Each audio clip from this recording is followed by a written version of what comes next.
નમસ્કાર વિદ્યાર્થી મિત્રો, આજે આપણે બંધની ધ્રુવીયતા વિશે અભ્યાસ કરીશું. તો આગળ ઉપર આપણે સહસંયોજક બંધ અને આયોનિક બંધ વિશે આપણે અભ્યાસ કરેલો. અહીંયા આપણે એક ઉદાહરણ લઈએ NaClનું. તો એમાં Na+ અને Cl- બે આયનો છે એ આયોનિક બંધ વડે જોડાયેલા હશે. અને આપણે બીજું કોઈ પણ એક ઉદાહરણ લઈએ, માનો કે HCl લઈએ. તો અહીંયા હાઇડ્રોજન અને ક્લોરીન વચ્ચે સહસંયોજક બંધ બને છે. તો આપણે વાત કરેલી કે જ્યારે ઇલેક્ટ્રોનની ભાગીદારી થાય તો એ બંધને આપણે સહસંયોજક બંધ કહેશું, અને જુદા જુદા આયનો વચ્ચે જો બંધ બને તો એને આપણે આયોનિક બંધ કહેશું. તો NaClની અંદર આયોનિક બંધ છે અને HClની અંદર સહસંયોજક બંધ છે. પરંતુ યાદ રાખજો કે કોઈ પણ આયોનિક બંધ હોય અથવા આ સંયોજનને આપણે આયોનિક સંયોજન કહેશું. NaCl છે, KCl છે, NaOH છે, બધા આયોનિક સંયોજન છે. એ સંયોજન છે સંપૂર્ણપણે આ આયોનિક બંધ છે એ 100% બનાવતો નથી. એટલે કે આયોનિક બંધ હોય એ સંપૂર્ણપણે આયોનિક હોતો નથી. એ જ રીતે કોઈ પણ સહસંયોજક બંધ બનતો હોય કોઈ પણ બે પરમાણુ વચ્ચે, તો એ સહસંયોજક બંધ છે એ પણ સંપૂર્ણપણે સહસંયોજક હોતો નથી. એટલે કે ટૂંકમાં 100% આયોનિક બંધ કે 100% સહસંયોજક બંધ હોતો નથી. હવે આજે H અને Cl વચ્ચે જે બંધ બનતો હોય છે એ સહસંયોજક બંધ છે, પણ એની અંદર પણ આયોનિક બંધની થોડીક માત્રા જોવા મળશે. એ જ રીતે અહીંયા આયોનિક બંધ બનતો હોય છે, એમાં પણ થોડા પ્રમાણમાં સહસંયોજક બંધની માત્રા છે જોવા મળે છે. એટલે આટલું યાદ રાખજો, સંપૂર્ણપણે 100% આયોનિક બંધ કોઈ હોતો નથી અને 100% સહસંયોજક બંધ પણ હોતો નથી. હવે આપણે બીજા અણુ વિશે વાત કરીએ, જેમ કે H2, Cl2, O2, N2.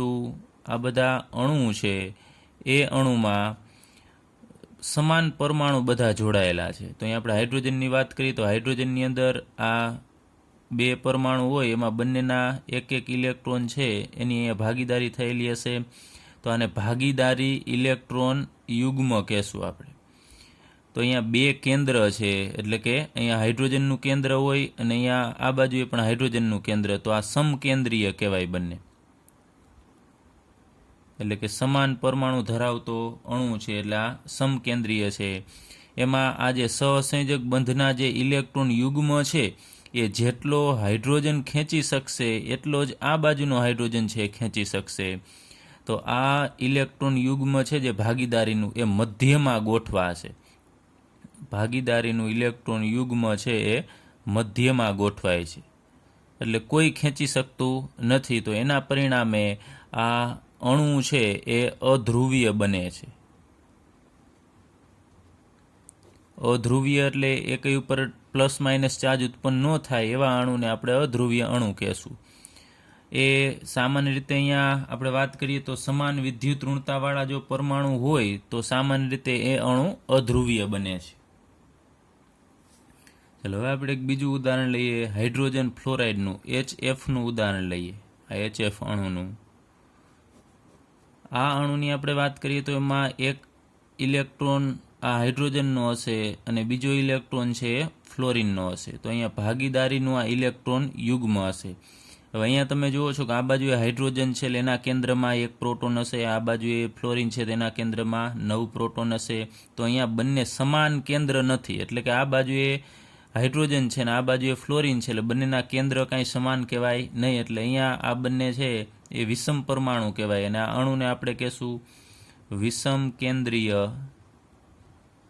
અણુ. એટલે કે જુદા જુદા પરમાણુ જોડાય અને જે અણુ બનાવે એને આપણે વિષમ કેન્દ્રીય અણુ કહેશું. હવે આમાં તમે જુઓ છો કે આ ભાગીદારીનું ઇલેક્ટ્રોન યુગ્મ છે એ બરોબર મધ્યમાં આમ ગોઠવાશે કે નહીં આપણે એ જોવું છે. તો તમને ખ્યાલ છે કે ફ્લોરિન છે એ વધુ વિદ્યુત ઋણ છે. ફ્લોરિનની વિદ્યુત ઋણતા છે એ હાઇડ્રોજન કરતાં વધુ છે. તો જેની વિદ્યુત ઋણતા વધુ હોય એના કબજામાં આ ઇલેક્ટ્રોન યુગ્મ છે એ રહેશે.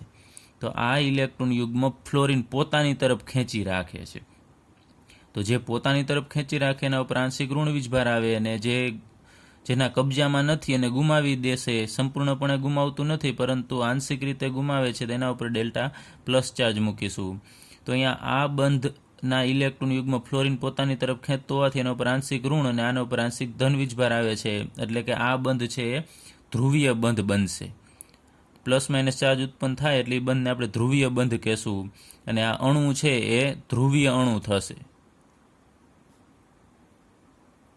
એમાં ધ્રુવીયતા ઉત્પન્ન થાય છે, એટલે કે પ્લસ માઇનસ ચાર્જ ઉત્પન્ન થાય એટલે એમાં ધ્રુવીયતા ઉત્પન્ન થાય છે એમ કહી શકાય, અથવા તો એ ધ્રુવીભવન પામે છે એમ કહી શકાય.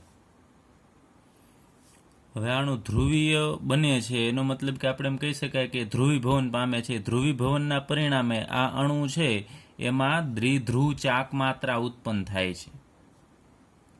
દ્વિધ્રુવ ચાક માત્રા, અને દ્વિધ્રુવ ચાક માત્રાને મ્યુ વડે દર્શાવવામાં આવે છે. હવે દ્વિધ્રુવ ચાક માત્રાનું મૂલ્ય છે કેટલું હોય, તો અહીંયા તમે જુઓ છો હાઇડ્રોજન ઉપર ધન વીજભાર છે, આંશિક ધન વીજભાર, અને ફ્લોરિન ઉપર આંશિક ઋણ વીજભાર છે.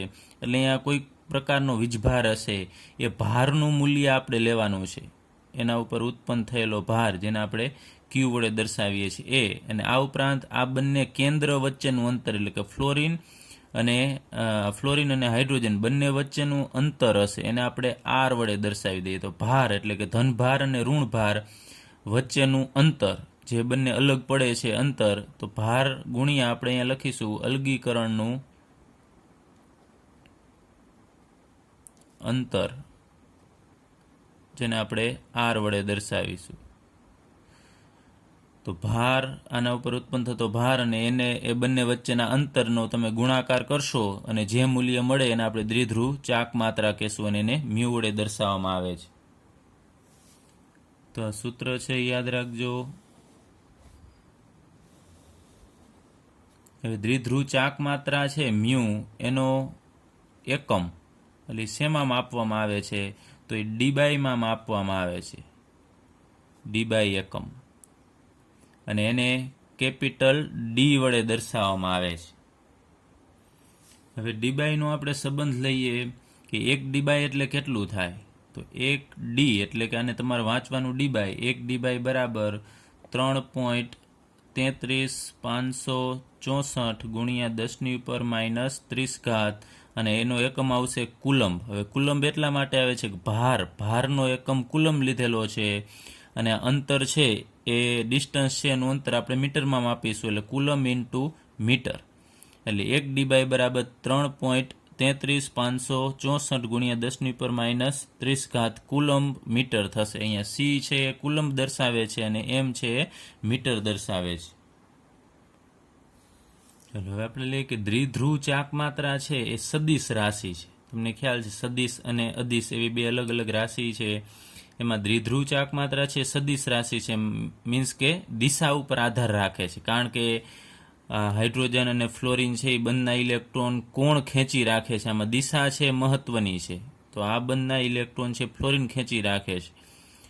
હવે જનરલી આપણે લઈએ કે H2O એમાં ઓક્સિજન છે પોતાના અબંધકારક ઇલેક્ટ્રોન યુગ્મ હાઇડ્રોજનને આપતા હોય તો આપણે આ રીતે દર્શાવીએ છીએ, આમ પ્રણાલિકા પ્રમાણે, કે આ તીર છે એમાં જે આને શીર્ષ કહેશું આપણે, અને આ પૂંછડીવાળો ભાગ છે, એમાં શીર્ષવાળો ભાગ છે જનરલી ક્યાં દર્શાવવામાં આવે છે, ધન ભાગ બાજુ, અને પૂંછડીવાળો ભાગ કે જ્યાં વધારે ઇલેક્ટ્રોન છે ઋણ વીજભાર તરફ દર્શાવવાનું થશે એનો પૂંછડીવાળો ભાગ.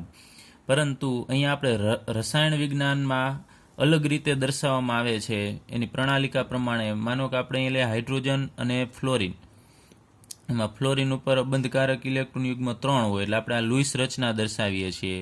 તો રસાયણ વિજ્ઞાનમાં હવે કઈ રીતે દર્શાવવામાં આવે છે, એક નાનું તીર આ રીતે દર્શાવવાનું. હવે કોણ ઇલેક્ટ્રોન ખેંચી રાખે છે આ બંધના આ બંને ઇલેક્ટ્રોન, તો કેના કબજામાં વધારે હશે, તો તમને ખ્યાલ છે ફ્લોરિનના કબજામાં હશે. તો જેના કબજામાં હોય એના ઉપર એ બાજુ તમારે તીરની નિશાની દર્શાવવાની, અને જે બાજુ ઇલેક્ટ્રોનની ઉણપ હોય એટલે કે ધનભાર, હવે આના ઉપર તમને ખ્યાલ છે હાઇડ્રોજન ઉપર ડેલ્ટા પ્લસ આવે અને ફ્લોરિન ઉપર ડેલ્ટા માઇનસ આવે. તો માઇનસ તરફ તમારે તીર દર્શાવવાનું, પ્લસ તરફ એની પૂંછડી રાખી અને આમ ક્રોસ કરી નાખવાનું, આને આપણે ક્રોસ કરેલું તીર કહેશું. તો ક્રોસ છેડો છે એ ધનભાર તરફ આવશે અને આ તીરનું જે શીર્ષ છે એ કઈ બાજુ આવશે? ઋણ ભાગ તરફ આવશે. એ ખાસ ધ્યાન રાખજો. ચલો, ત્યાં ક્રોસ કરેલું આ તીર છે એ શું દર્શાવે છે કે આ સહસંયોજક બંધમાંના ઇલેક્ટ્રોન છે એની ઇલેક્ટ્રોન ઘનતા, એટલે કે જેનો વીજભાર છે એ કઈ તરફ સ્થાનાંતર પામે છે? તો ફ્લોરિન તરફ છે, એવું સૂચવે છે આપણને.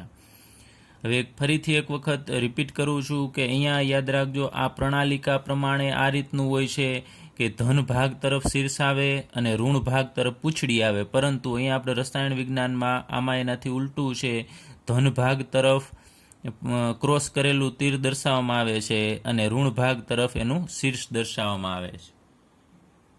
હવે અહીંયા HF છે એની અંદર તો 2 જ પરમાણુ છે અને એક જ બંધ છે, એટલે આપણે આમ એક જ ક્રોસ કરેલું તીર દર્શાવેલું છે. પરંતુ બહુપરમાણુય જો અણુ હોય,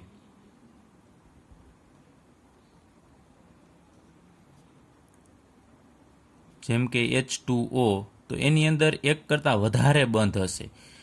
તો એમાં તમારે જુદા જુદા જે બંધ બનતા હશે એનો તમારે સદિશ સરવાળો કરવો પડશે. ચલો આપણે અહીંયા ઉદાહરણ માટે અહીંયા લઈએ. H2O છે, એનો અણુ આમ કોણીય આકાર અથવા વળેલો આકાર હોય છે એનો. હાઇડ્રોજન આમ સીધા હોતા નથી, એનું કારણ છે ઓક્સિજન ઉપર રહેલા બંધકારક ઇલેક્ટ્રોન યુગ્મ. તો એમાં આ હાઇડ્રોજન અને ઓક્સિજન વચ્ચેનો બંધ, એમાં વધુ વિદ્યુતઋણ તત્વ તમને ખબર છે કે ઓક્સિજન છે, તો આ બંધના ઇલેક્ટ્રોન છે એ ઓક્સિજન પોતાની તરફ ખેંચી રાખશે. તો જે બાજુ ઇલેક્ટ્રોન ખેંચાયેલા છે એ બાજુ તમારે શીર્ષ રાખવાનું છે, જે બાજુ ઇલેક્ટ્રોનની ઘટ છે, ઉણપ છે, એ બાજુ ક્રોસ કરેલું તીર. તો અહીંયા પણ આ બંધના ઇલેક્ટ્રોન છે, બંને ઇલેક્ટ્રોન એ કઈ તરફ હશે? ઓક્સિજન તરફ હશે. તો હાઇડ્રોજન તરફ તમારે ક્રોસ કરેલું તીર રાખવું પડશે.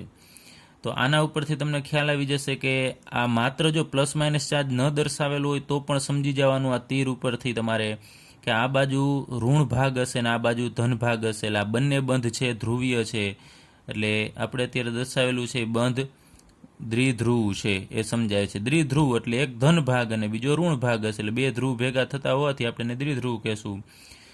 બીજું આની ઇક્વિવેલન્ટ આપણે લઈએ કે આની ધ્રુવીયતા છે એનો આપણે સરવાળો કરવો છે. તો આમાં તમે જુઓ છો આ બંધના ઇલેક્ટ્રોન ઓક્સિજન ખેંચી જાય છે અને આ બંધના ઇલેક્ટ્રોન પણ ઓક્સિજન ખેંચી જાય છે. ઓલ ઓવર બધા ઇલેક્ટ્રોન ક્યાં ભેગા થાય છે?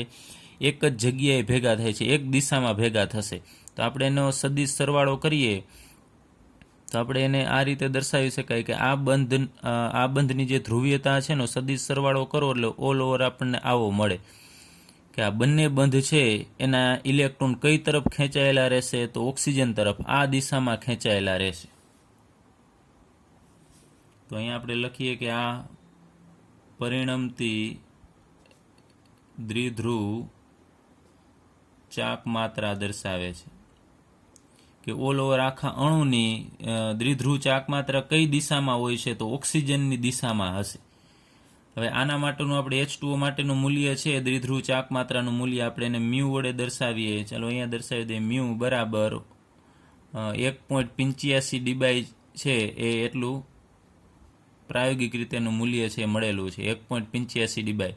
હવે અહીંયા આપણે જોયેલું કે 1 ડીબાઈ એટલે 3.33564 ગુણ્યા 10⁻³ કુલમ મીટર છે. તો આને આપણે કુલમ મીટરમાં ફેરવવું હોય તો 1.85 ગુણ્યા તમારે આટલું કરવું પડશે, 3.33564 ગુણ્યા 10⁻³ તો એનો આપણને જવાબ મળશે 6.17 ગુણ્યા 10⁻³ કુલમ ઇન્ટુ મીટર. તો આ H2O ની દ્વિધ્રુવ ચાક માત્રાનું મૂલ્ય છે ડીબાઈમાં 1.85 અને મ્યુમાં કુલમ ઇન્ટુ મીટરમાં 6.67 ગુણ્યા 10⁻³ થશે. ચાલો ત્યારબાદ આપણે બીજું અણુ લઈએ BeF2. એના માટે દ્વિધ્રુવ ચાક માત્રાનું મૂલ્ય કેટલું હશે એ આપણે જોઈએ.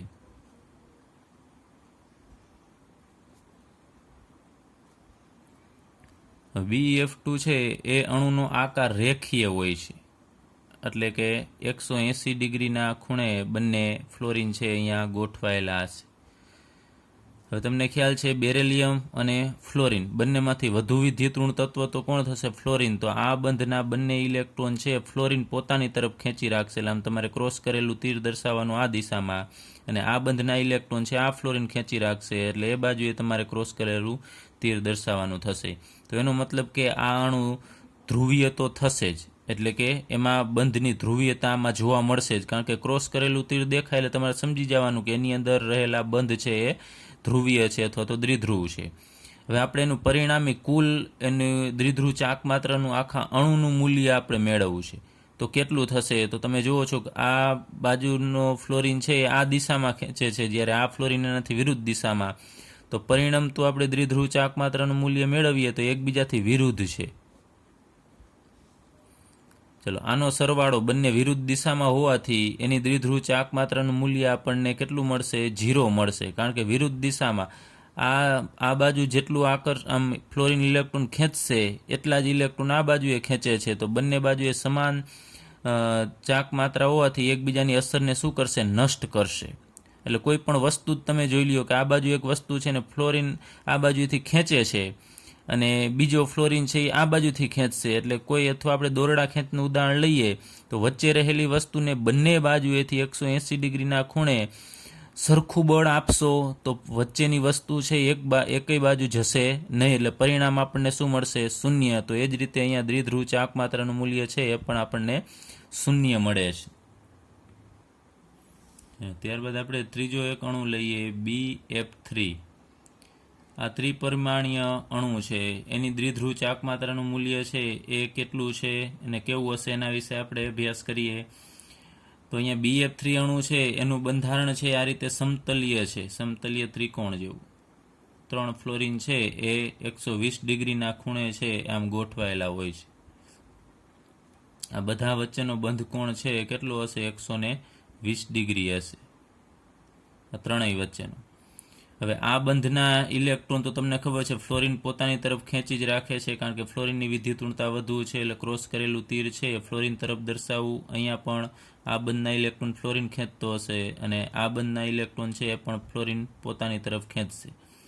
હવે આમાં આપણે પરિણમતી દ્વિધ્રુવ ચાક માત્ર જોવું છે તો આમાં 3 બંધ છે, પરંતુ એની દિશા અલગ અલગ છે. હવે આ બંને છે એનો આપણે આમાં કોઈ પણ 3 દ્વિધ્રુવ ચાક માત્રા અહીંયા આપેલી છે આ બંધની, એમાં કોઈ પણ બેનો આપણે સરવાળો કરીએ. માનો કે આ બાજુ છે આ 2 દ્વિધ્રુવ ચાક માત્રાનો, એનો તમે સરવાળો કરશો તો એનું મૂલ્ય છે આપણે આ દિશામાં દર્શાવીએ આમ કે આ બંને છે એનું પરિણમતું મૂલ્ય સરવાળો બતાવ્યો છે મેં અહીંયા. એટલે 2 અહીંયા છે તો એનો સરવાળો કરી અને 1 મેં અહીંયા રાખેલું છે. હવે આ બાજુ છે એને આપણે આ દિશામાં દર્શાવવું પડશે. તો આ પરિણમતું મૂલ્ય છે કે કોઈ પણ 2 તમે બંધ છે એની ધ્રુવીયતાનો સરવાળો કરશો તો એ ત્રીજા કરતાં વિરુદ્ધ હશે. એટલે આ બંનેનો સરવાળો છે એ આના કરતાં તમે જુઓ છો વિરુદ્ધ જોવા મળે છે. તો અહીંયા પણ આની જેમ જ વિરુદ્ધ દિશામાં છે દ્વિધ્રુવ ચાક માત્રા જોવા મળે છે. એના કારણે આપણે કહી શકાય કે આના માટે મ્યુનું મૂલ્ય છે 0 હશે, એટલે કે દ્વિધ્રુવ ચાક માત્રાનું મૂલ્ય અહીંયા પણ 0 છે. તો અહીંયા જે આપણે દર્શાવીએ છીએ એ કુલ દ્વિધ્રુવ ચાક માત્રાનું મૂલ્ય આપણે દર્શાવીએ છીએ.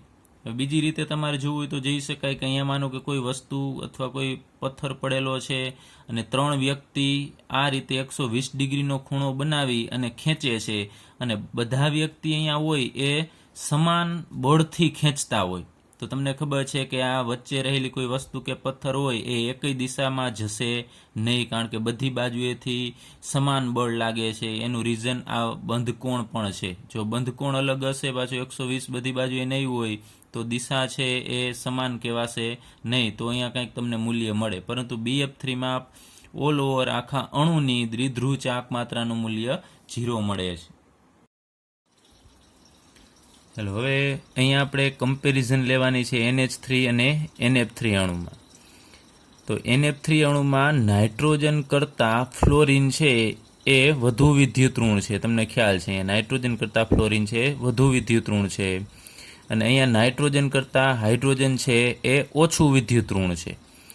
છતાં પણ NH3 અણુ છે એના માટે દ્વિધ્રુવ ચાક માત્રા મ્યુનું મૂલ્ય 4.90 × 10⁻³ કુલમ × મીટર છે, જ્યારે NF3 અણુમાં દ્વિધ્રુવ ચાક માત્રાનું મૂલ્ય 0.8 ગુણ્યા 10⁻³ કુલમ ઇન્ટુ મીટર છે. તો શા માટે આપણે સમજાવવાનું છે. ફરીથી એક વખત અહીંયા નાઇટ્રોજન કરતાં હાઇડ્રોજન ઓછો વિદ્યુત ઋણ છે, જ્યારે અહીંયા નાઇટ્રોજન કરતાં ફ્લોરિન છે એ વધુ વિદ્યુત ઋણ છે. તો આનું આપણે એમ ગણીએ આપણી રીતે કે NF3 છે એના માટે મ્યુનું મૂલ્ય વધુ મળવું જોઈએ, કારણ કે ફ્લોરિન વધુ વિદ્યુત ઋણ છે. છતાં પણ એનું મૂલ્ય છે એ 0.8 મળે છે, જ્યારે આનું 4.90 ગુણ્યા 10⁻³ મળે છે. તો શા માટે? તો બંને અણુ છે એમાં નાઇટ્રોજન છે એના ઉપર અબંધકારક ઇલેક્ટ્રોન યુગ્મ હોય છે. એ આપણે આ રીતે દર્શાવી દઈએ. ચાલો, આ કક્ષક દર્શાવેલી છે ને એની અંદર અબંધકારક ઇલેક્ટ્રોન યુગ્મ, અને હાઇડ્રોજન છે એ આ રીતે ગોઠવાયેલા હોય છે. તો આનો આકાર ત્રિકોણીય પિરામિડલ છે, તમને ખ્યાલ છે. તો આ NH3 અણુ છે. હવે જ રીતે અહીંયા આપણે NF3 અણુ દર્શાવી દઈએ. એમાં પણ નાઇટ્રોજન ઉપર અબંધકારક ઇલેક્ટ્રોન યુગ્મ હશે, અને અહીંયા જેમ હાઇડ્રોજન છે એમ અહીંયા ત્રણેય જગ્યાએ ફ્લોરિન છે જોડાયેલા હશે. હવે આપણે અહીંયા એ જોવાનું છે કે હાઇડ્રોજન અને નાઇટ્રોજન વચ્ચેનો જે આ બંધ છે એમાં એ બંધના ઇલેક્ટ્રોન કોણ ખેંચી રાખશે. તો તમને ખબર છે નાઇટ્રોજનની વિદ્યુત ઋણતા હાઇડ્રોજન કરતાં વધુ છે. તો આ બંધના ઇલેક્ટ્રોનની ઘનતા છે એ નાઇટ્રોજન ઉપર વધુ રહેશે. ત્યારબાદ આ બંધના ઇલેક્ટ્રોનની ઘનતા છે એ પણ નાઇટ્રોજન તરફ હશે, અને આ બંધના ઇલેક્ટ્રોનની ઘનતા છે એ પણ નાઇટ્રોજન તરફ હશે. અને ઓલ ઓવર તમે ફાઇનલી જુઓ છો કે આ ઉપરની તરફ આ બંધકારક છે એ પણ આ દિશામાં હશે. હવે ઓલ ઓવર આ બધા બંધની ધ્રુવીયતા તમે જુઓ છો કેના તરફ સંકેન્દ્રિત થાય છે, ભેગી ક્યાં થાય છે? તો નાઇટ્રોજન બાજુ. એટલે આ બધામાંથી નાઇટ્રોજનની દિશામાં. તો અહીંયા આપણે પરિણમતું એક મૂલ્ય દર્શાવી દઈએ કે આ સદિશ આપણે સરવાળો દર્શાવેલો છે, કે આ બધાનો સરવાળો છે ઓલ ઓવર કઈ દિશામાં જાય છે? તો નાઇટ્રોજનની તરફ. એટલે ટૂંકમાં કહીએ કે આ બધા બંધની ઘનતા છે એ નાઇટ્રોજન ઇલેક્ટ્રોનની ઘનતા છે નાઇટ્રોજન ઉપર સંકેન્દ્રિત થાય છે. એટલે અહીંયા ઋણ વીજભાર વધુ ઉત્પન્ન થશે. તો અહીંયા દ્વિધ્રુવ ચાક માત્રાનું મ્યુનું મૂલ્ય છે એ વધુ હશે, ને આપણને 4.90 ગુણ્યા 10⁻³ કુલમ ઇન્ટુ મીટર મળે છે. જ્યારે એટલે અહીંયા ઋણ વીજભાર છે એ વધુ ભેગો થશે, ઋણભાર વધુ સંકેન્દ્રિત થશે. એટલે ઓલ ઓવર દ્વિધ્રુવ ચાક માત્રાનું મૂલ્ય અહીંયા વધુ છે, જ્યારે અહીંયા આ બંધના ઇલેક્ટ્રોન છે એ ઉપરની તરફ હશે. અહીંયા જે અબંધકારક ઇલેક્ટ્રોન યુગ્મ છે, ત્યારે આ બંધના ઇલેક્ટ્રોન છે એ ફ્લોરિન વધુ વિદ્યુત ઋણ હોવાથી એ પોતાની તરફ અહીંયા હાઇડ્રોજનથી વિરુદ્ધ દિશામાં અહીંયા તીરનું નિશાન આવશે. ત્યારબાદ આ બંધના ઇલેક્ટ્રોન પણ ફ્લોરિન પોતાની તરફ ખેંચશે, અને આ બંધના ઇલેક્ટ્રોન પણ ફ્લોરિન વધુ વિદ્યુત ઋણ હોવાથી પોતાની તરફ ખેંચે છે. તો અહીંયા આ બંધના ઇલેક્ટ્રોન ફ્લોરિન ખેંચે છે એ આ દિશામાં છે, જ્યારે અહીંયા આ ફ્લોરિન છે એનાથી અલગ દિશામાં છે, અને અહીંયા ફ્લોરિન છે એ ઇલેક્ટ્રોન ખેંચે છે અલગ દિશામાં છે. તો અહીંયા ઇલેક્ટ્રોનની ઘનતા જે ઋણ વીજભાર છે જુદી જુદી દિશામાં છે, એટલા માટે ઋણ ભાર છે એ વહેંચાઈ જાય છે જુદી જુદી દિશામાં. એટલા માટે અહીંયા મ્યુનું મૂલ્ય છે એ ઓછું જોવા મળે છે NH3 કરતાં. 0.8 ગુણ્યા 10⁻³ કુલમ ઇન્ટુ મીટર મળે છે. અને ઓલ ઓવર તમે મૂલ્ય જુઓ તો આ જે બધાનો સરવાળો આપણે અહીંયા લીધો તો કઈ દિશામાં પરિણમતું મૂલ્ય, તો પરિણમતું મૂલ્ય છે એ આ દિશામાં જોવા મળે છે, અને જુદી જુદી દિશામાં એ વહેંચાઈ જાય છે આમ. એટલે નાઇટ્રોજન ઉપર છે ધન વીજભાર ઉત્પન્ન થશે, પણ ઋણ વીજભાર છે અલગ અલગ દિશામાં વહેંચાયેલો છે, એટલા માટે દ્વિધ્રુવ ચાક માત્રાનું મૂલ્ય એનું ઓછું હોય છે. ચલો ફરીથી એક વખત આપણે ટૂંકમાં સમજી લઈએ કે NH3 અણુમાં આ 3 NH બંધ છે એના બંધની ધ્રુવીયતા છે એ કેના ઉપર સંકેન્દ્રિત થાય છે? નાઇટ્રોજન એકલા ઉપર સંકેન્દ્રિત થાય છે, એટલે ઋણ વીજભાર વધે છે.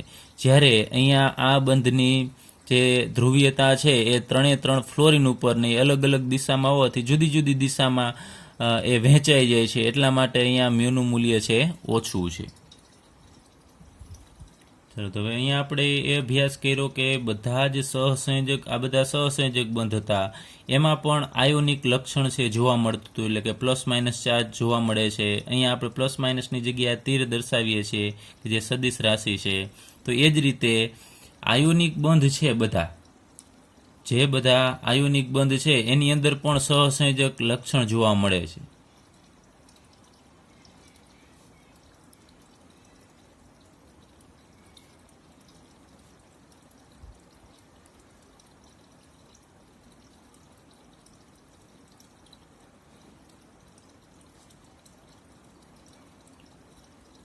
આયોનિક સંયોજનમાં પણ સહસંયોજક લાક્ષણિકતા છે એ જોવા મળે છે.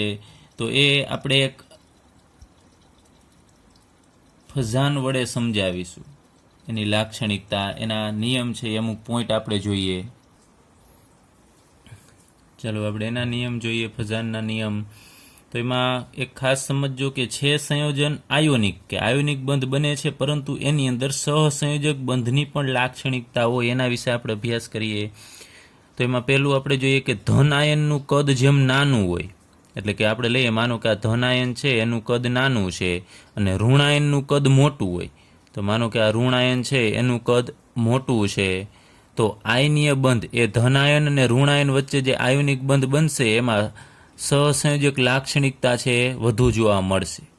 ફરીથી જે સંયોજનની અંદર ધન આયનનું કદ નાનું હોય, માનો કે આપણે લઈએ Na+, અને ઋણ આયનનું કદ મોટું હોય, માનો કે મોટો ઋણ આયન આપણે આયોડિન લઈએ I-, તો Na અને I- બંને વચ્ચે જે બંધ બનશે આયોનિક બંધ, એની અંદર સહસંયોજક લાક્ષણિકતા છે એ પણ વધુ જોવા મળશે. છે તો આયોનિક બંધ, પરંતુ ધન આયન છે એ પણ પોતાની તરફ ઇલેક્ટ્રોનના થોડા ખેંચે, તો એના કારણે ઇલેક્ટ્રોન યુગ્મમાં થોડા વચ્ચેની તરફ આવી શકે. એના કારણે આમાં આયોનિક બંધની સાથે સાથે સહસંયોજક બંધની લાક્ષણિકતા પણ જોવા મળે છે. ત્યારબાદ જેમ ધન આયન પર વધારે ભાર, તેમ આયનીય બંધ હોય એની અંદર સહસંયોજક લાક્ષણિકતા વધારે જોવા મળે. આયનીય ભાર વધારે, એટલે માનો કે આપણે સોડિયમ લઈએ તો Na+, અને બીજો એક એલ્યુમિનિયમ લઈએ Al3+, તો આમાં ભાર કેમાં વધારે છે? તો એલ્યુમિનિયમમાં વધારે ધનવીજ ભાર છે. તો સોડિયમ કરતાં જો એલ્યુમિનિયમ વાળો હશે આયોનિક સંયોજન, તો એની અંદર સહસંયોજક લાક્ષણિકતા છે વધારે જોવા મળશે. ત્યારબાદ ત્રીજો પોઈન્ટ કે સમાન કદ અને ભાર ધરાવતા સંક્રાંતિ ધાતુ આયન, એટલે કે ડી વિભાગના તત્વની આપણે વાત કરીએ છીએ, એવા સંક્રાંતિ ધાતુ આયન કે જેની ઇલેક્ટ્રોન રચના N-1 DN-NS0 હોય, એવા તત્વ આલ્કલી કે આલ્કલાઇન અર્થ ધાતુ આયન કે જેની ઇલેક્ટ્રોન રચના ઉમદા વાયુ જેવી હોય NH2NP6, એના કરતાં વધુ ધ્રુવીભવન પામે છે.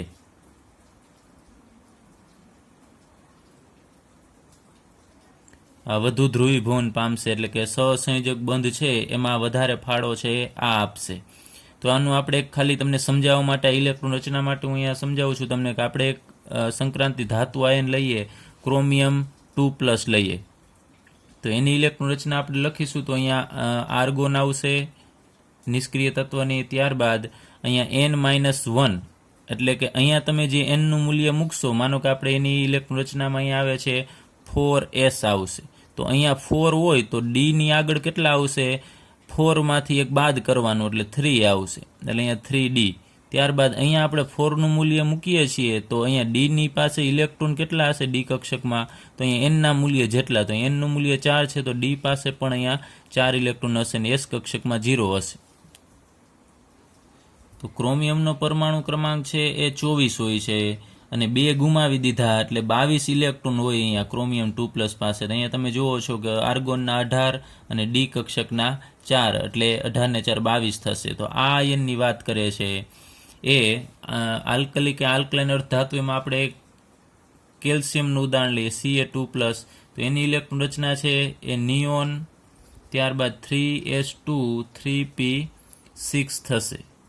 Ca2+ પાસે કેટલા ઇલેક્ટ્રોન હોવા જોઈએ? 18 હોવા જોઈએ. Ca2+ પાસે 20 હોય પણ 2 ગુમાવી દીધા હોય, તો અહીંયા પણ 18 થશે. 10 નિયોનના અને 6 ને 2 8 છે, આના થશે. તો અહીંયા આ આયન કરતાં સંક્રાંતિ ધાતુ આયન છે એ વધુ ધ્રુવીભવન પામશે, એટલે કે આ આયન હશે તો એમાં સહસંયોજક લાક્ષણિકતા છે એ આના કરતાં વધુ જોવા મળશે.